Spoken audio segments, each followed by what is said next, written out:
ኪዳነ ምሕረት እናቴ እግዚአብሔር እችላለሁ በሚሉ ሰዎች ስራ ሰርቶ ያውቅ። አልችልም ካልክ መቻል ትጀምራለህ።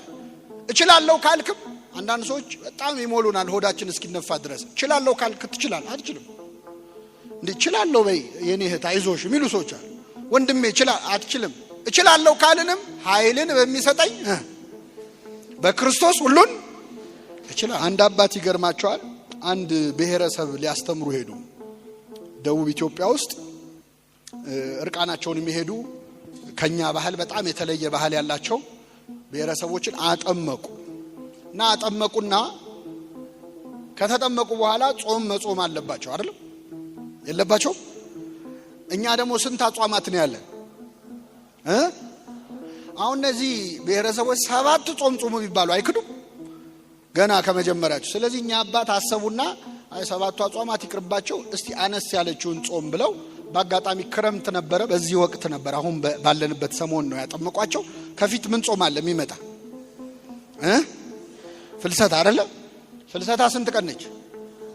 በቃ 15 ቀን አሁን ጾም ትጾማላችሁ አሏቸው። ሰበሰቡን የሀገር ሽማግሌዎች። ግን ሲያስቡት እስከ 9 ጾሙ ቢሏቸው አይችሉም። ምን አሏቸው? ብሉ ግን ቅቤ እንዳትበሉ፣ ስጋ እንዳትበሉ፣ ወተት እንዳትጠጡ፣ እንቁላል እንዳትበሉ፣ ይሄን አደራ አሏቸው። 15 ቀን ነው ምንም ችግር የለም አሉ። እነዚህ ብሔረሰቦች መጾም ጀመሩ። 5 ቀን ጾሙ።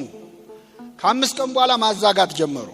አንደኛ እነሱ ዋነኛ የሚጠጡት ወተት ነው እንደ ውሃ። እንደኛ የሆነ በዓል ጠብቀው ስጋ የሚበሉ አይደሉም። የሚበሉት ዋና ምግባቸው ስጋ ነው። በጣም መረራቸው። በቃ ተቸገሩ። ከዛ ከሀገር ሽማግሌዎቹ መሃል አንዱ ተነሱና ምን አሉ? እኔ የምለው እኚህ ቄስ አሬራ አትብሉ ብለዋል እንዴ አሉ። አይ አሬራ አላሉም ተው። ከዛ የቀሩትን 2 ሳምንታት አሬራ እየበሉ ከዛኛ አባት ጾሙ ካለቀ በኋላ እንዴት ናችሁ ጾም እንዴት ነው ሲሏቸው አሬራ ባይኖር ኖሮ ሞተን ነበር አሉ።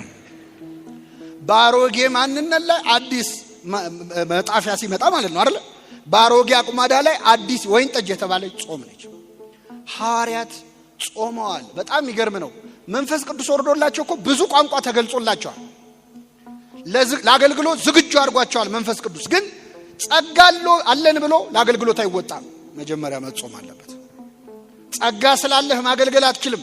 አንደበት ስላለ መስበክ፣ አንደበት ስላለ መዘመር፣ ዕውቀት ስላለ ማገልገል አትችልም። መጀመሪያ የማን እርዳታ ያስፈልጋል? የእግዚአብሔር። ጸጋቸውን እንዲጠብቅል አሁን ሐዋርያት በጣም ይገርም 72 ቋንቋን የተናገሩ እግዚአብሔር በባቢሎን ሜዳ ላይ የበተነውን የዓለም ቋንቋ ሰበሰበው ሐዋርያት ውስጥ። በባቢሎን ሰዎች ትዕቢት የተበተነው የዓለም ቋንቋ በሐዋርያት ትትና ተሰበሰበ። በዓለም ሁሉ ቋንቋ ተናገሩ። የእግዚአብሔር ትትናው እንዴት አይነት ነው! ክርስቶስ በዚህ ምድር ላይ ያለኮ ተናግሮ ሄደው አንድ ቋንቋ ነው። ግፋቢል 2 ነው። ዕብራይስጥና አራማይክ ነው ተናግሮ ሄደው። ግን ክርስቶስ ስንት ቋንቋ ያውቃል? ስንት ቋንቋ ይችላል? እሱ የማይችለው ቋንቋ አለ? የለም። ግን በአንድ ቋንቋ አስተምሮ ሄደ። እኛ አሁን ከአንድ በላይ ቋንቋ ካወቅን ያስችለናል? ይሄው እንግሊዘኛ መከራችን አንዴ የምናየው በያር ቢያንስ አትሊስት እንላለን አይደል? ክርስቶስ ያለምን ሁሉ ቋንቋ ያውቃል። ግን በአንድ ቋንቋ አስተምሮ ሄደ። ምስኪኖቹን ገበሬዎች ግራ አላጋባቸውም። በግሪክኛ ጀምሮ በሮማይስጥ መጨረስ አቅተው። እሱ ያላረገውን ግን ሐዋርያቱን 72 ቋንቋ አሸከማቸው። እንዴት አይነት ነገር ነው! በእኔ የሚያምን እኔም ማደርገውን ያደርጋል፣ እውነት እውነት እላችኋለሁ ከዚያም በላይ ያደርጋል ይላል። ክርስቶስ በአንድ ቋንቋ አስተምሮ ሄዶ ሐዋርያትን ግን 72 ቋንቋ ተናጋሪዎች አደረጋቸው። በሄዱበት እንዲያስተምሩ አደረጋቸው። እሱ ከአንድ ሀገር ሳይወጣ አስተምሮ ሄደ። እነሱ ግን ዓለም እንዲዞሩ አደረጋቸው። በጣም ይደንቃል። ቋንቋ በትክክል ለአገልግሎት የተሰጠ እንጂ ለጸብ የተሰጠ አይደለም። ክርስቶስ ቋንቋን ለሐዋርያት የሰጠው እንዲከፋፈሉበት እንዲጣሉበት አይደለም። ወንጌልን ለዓለም ሁሉ ምን እንዲሉ ነው? ፈሪ የነበሩት ሐዋርያት ደፋሮች ሆኑ። ቅዱስ ጴጥሮስ ከአንዴም 3 ጌታን አላውቅም ብሎ ክዶ ነበር። ፈርቶ ክዶ ነበር። በ3 ሰው ፊት የካደው ጴጥሮስ በ3000 ሰዎች ፊት አስተማረ። ቆሞ 3000 ሕዝብ ባለበት ሰበከ። ሰብኮ ሲጨርስ 3000 ሰዎች በክርስቶስ አመኑ ይላል። በአንድ ስብከት 3000 ሰው ማሳመን ቻለ። እኛ በ3000 ስብከት አንድ ሰው ለማሳመን እንችላለን። ይህንን ያመጣው መንፈስ ቅዱስ ነው። መንፈስ ቅዱስ ብቻም አይደለም። ከዛ በኋላ ደግሞ ጾመዋል አባቶቻችን ሐዋርያት።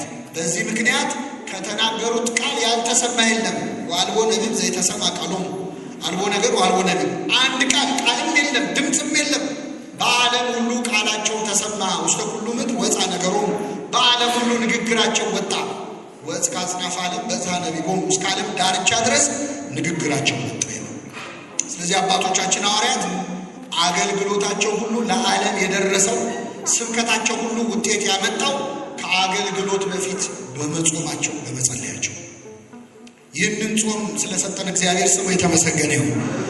ዝም ብሎ ማገልገል ብቻ አይደለም። እንግዲህ 30 ዓመት ይሄ ማህበር አገልግሎት ላይ እንደነበረ የነገሩኝ ወንድሞቻችን እህቶቻችን የመጥምቁ ዮሐንስ ተማሪዎች ናቸው። ልክ እኛ እንጾማለን ብለው እንደከሰሱት አይነት አይሆኑ እንጂ የዮሐንስ ተማሪዎች ናቸው። እነዚህ ተማሪዎች ናቸው 30 ዓመት ያገለገሉት።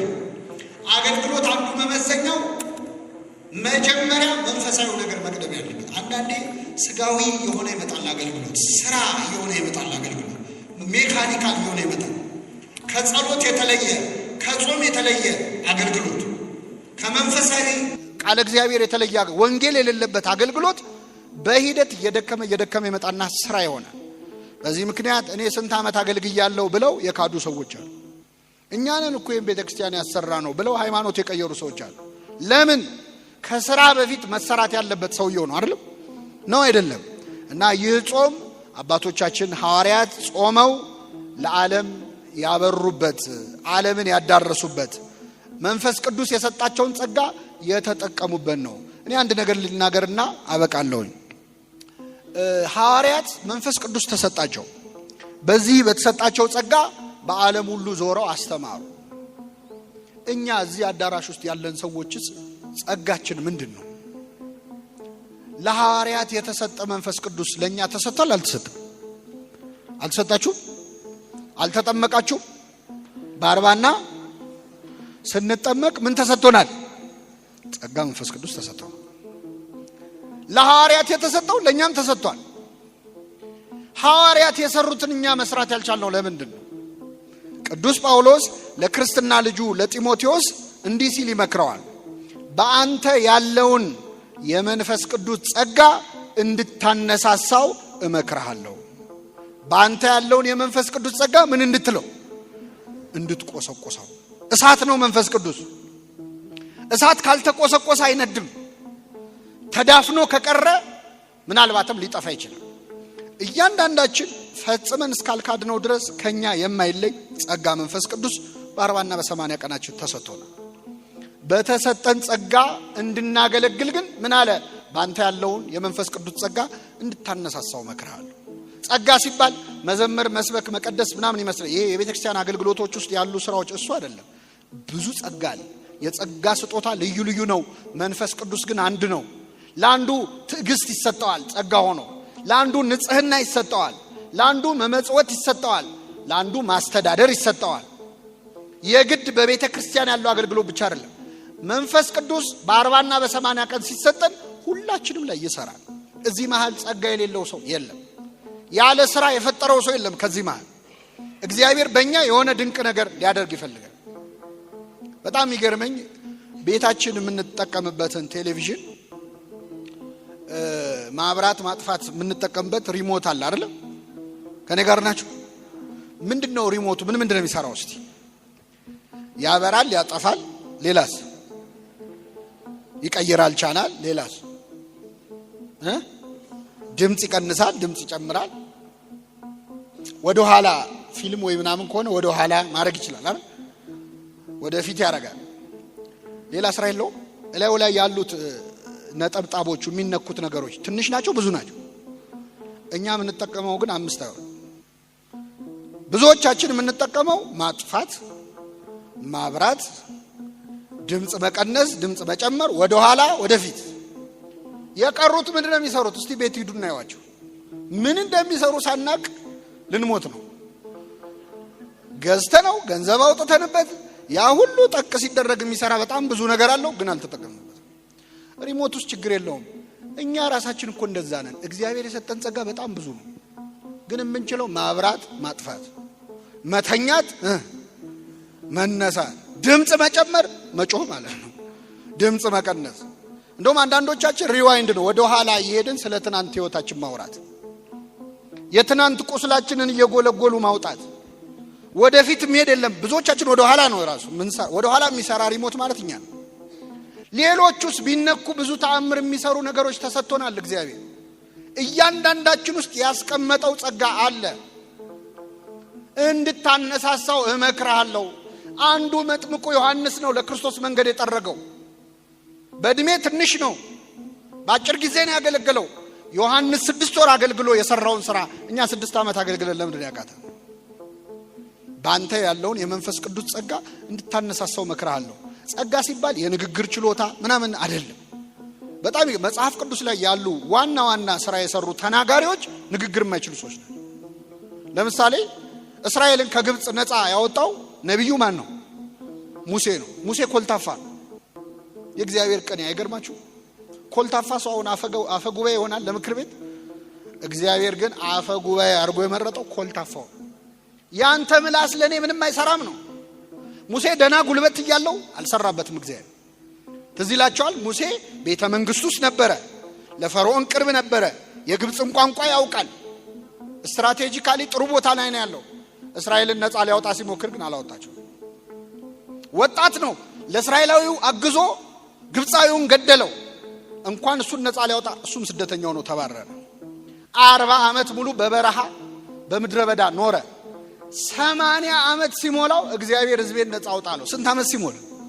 አሁን ለሥራ የሚመቸው ከ40 ዓመትና ከ80 ዓመት የትኛው? ደና ጉልበት ያለው መቼ ነው? አልፈልግም አለ እግዚአብሔር። አይፈልግም። ያንተ ጡንቻ ለኔ ምንም አይሰራም። ግብጽ ውስጥ ስትራቴጂካሊ ቤተ መንግስት ውስጥ እያለ የፈርዖን ቋንቋ ተናጋሪ አልፈልግም። መቼ ነው የሰራበት? እጸጳጦስ እግር ስር ወድቆ ሲደፋ ነው። ምድረ በዳ ላይ ሄዶ በረሃብ ሲቆላ ሲጾም መከራ ሲያይ ያን ህዝቤን ነፃ አውጣል። እግዚአብሔር ስራ የሚሰራው በእኛ ዕውቀት እንዳይመስለን፣ በእኛ ጉልበት እንዳይመስለን፣ በእኛ ንቃተ ህሊና። እኔ በቤተ ክርስቲያን ለሰበካ ጉባኤም ለማህበራትም ጥሩ ሰው ይመረጥ ይባላል። አንዳንዴ የተማሩ ትልቅ ስልጣን ያላቸው እናም ሰዎች ደና ድሪም ቲም የሚባል ደና ሰው ይሰብሰብ ይባልና ተሰብስበው ተበጣብጠው ይበተናሉ። ለምን? እግዚአብሔር በእኛ ዕውቀት አይሰራም። በትሁታን ነው እግዚአብሔር የሚሰራው። እችላለሁ በሚሉ ሰዎች ሰርቶ ያውቅ። በታሪኩ ሰርቶ ያውቅ። 12 ሐዋርያት አሁን ጾማቸውን ምን ጾምላቸው የምሁራን ስብስብ መሰሏችሁ? እንደ የሰለጠኑ ሰዎች አይደሉም። ከ12 ሐዋርያት 11 የገጠር ሰዎች ናቸው። የሰሜን እስራኤል የገሊላ ሰዎች ናቸው። ከ11ዱ ማን ነው? ከ12ቱ 11ዱ የገጠር ሰዎች፣ አንድ ነው የከተማ ሰው ያለው። እሱም ይሁዳ ነው። ይቅርታ አድርጉልኝ አዲስ አበባ ልጆች፣ ይሁዳ ነው የከተማ ልጅ። ትቢቱም አልተቻለ መጨረሻ። ኮልታፎች፣ ንግግራቸው አንደበታቸው ርቱ ያልሆነ ፈሪዎች፣ ተጠራጣሪዎች፣ በእነሱ ድክመት እግዚአብሔር ስራ ሰራ። ኃይሌ በድካምህ ይገለጣል ብሎታል። እስኪ በሉ ኃይሌ በድካምህ። በቃ እግዚአብሔር በደካሞች ነው የሚሰራው። ባለቅኔ ነው። በቃ ከስግ እንዴ ኤልያስን የመገበው ቁራ ነው። የእግዚአብሔር ቅኔ እኮ ይገርማል። ለኤልያስ ጧት ስጋ እያመጣ ያበላው ቁራ ነው። እንደው ካልጠፋ ወፍ ማለት ነው። ስጋ መስጠት የማይፈልግ ወፍ ማን ነው? ቁራ ሲመነትፍ እንጂ ሲያቀርብ አይታችሁ ታውቃላችሁ? እግዚአብሔር ቅኔው አያችሁ። እንደ ቁራ ካሉ ስግብግቦች ነጥቄ ሰጣችኋለሁ እኮ እያለ እኮ ከተንገበገቡ ሰዎች እንደውም ከማይወጣ ቁራ እኮ የገዛ ልጆቹን አያሳድግም። የቁራ ልጆች የሚያበላቸው አጥተው ሲያለቅሱ የሚመግባቸው ማን ነው ይላል መጽሐፈ ኢዮብ ላይ። ግን ልጆቹን የማይመግበውን ቁራ እግዚአብሔር መጋቢያ አስተናጋጅ አደረገው። ጠዋትና ማታ እየመጣ ለኤልያስ ስጋ አቀረበለት። ስለዚህ እግዚአብሔር የሚሰራው በቸርነቱ እንጂ በእኛ ዕውቀት በእኛ ትጋት አይደለም። መቼም ሰርቶ አያውቅም። እና እዚህ መሃል በዚህ ማህበርም በመንፈሳዊ አገልግሎት ላይ የምትታጩ ሰዎች እኔ እኮ ዕውቀት የለኝ፣ ከዕውቀት የለኝ፣ ከህይወት የለኝ አልችልም ካላችሁ ለስራው ብቁ ናችሁ ማለት ነው። እግዚአብሔር እችላለሁ በሚሉ ሰዎች ስራ ሰርቶ አያውቅም። አልችልም ካልክ መቻል ትጀምራለህ። እችላለሁ ካልክም አንዳንድ ሰዎች በጣም ይሞሉናል ሆዳችን እስኪነፋ ድረስ። እችላለሁ ካልክ ትችላለህ። አትችልም እንዴ? እችላለሁ በይ የኔ እህት አይዞሽ የሚሉ ሰዎች አሉ። ወንድሜ አትችልም። እችላለሁ ካልንም ኃይልን በሚሰጠኝ በክርስቶስ ሁሉን